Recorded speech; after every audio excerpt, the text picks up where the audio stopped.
Let's review some of the concepts we talked about today. When you look at this model, we call this model a fraction circle.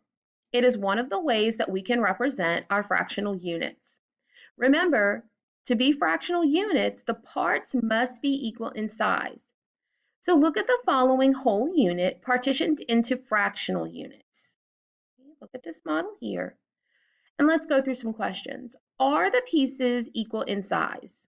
So that's our first question. Are these pieces equal in size? Yes, they are.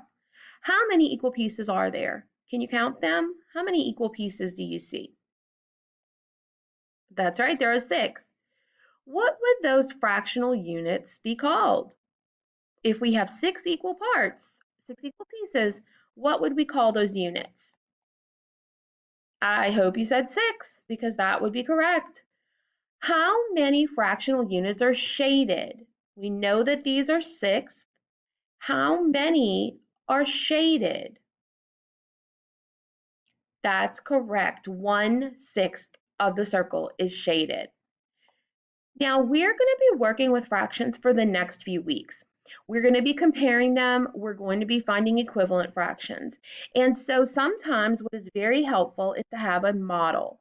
And so we have fraction strips in our resources section of our workbook in the back, or they can be printed out that they are attached to this lesson.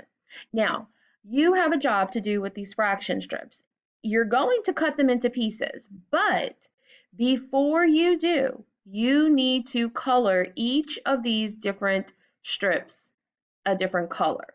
Because when you're trying to find your different pieces, it's very helpful to have them different colors. Now, let me show you what I mean. You're going to color your whole fraction strip one color. Then you're going to color your halves another color. So all of your halves are colored purple. All of your thirds are colored green. All of your fourths are colored orange. So this is an example of what your paper should look like. Now, you don't have to use these particular colors, but you can if you like. They can be, but make sure that it looks like this page. Then you're going to cut out your fraction strips and you're going to go through 12ths. That's what we will be working through. Okay? And you're going to keep those in a bag or an envelope to use throughout our fraction modules. So they are going to be very helpful for you. Once you're finished doing that, you have some lesson notes to work on.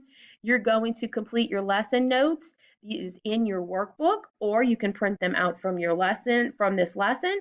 And if you don't have either of those, you can work them out on loose leaf paper. All right, remember, if you're not sure about something, go back and rewatch the video, and it may help you when you're trying to solve your problems.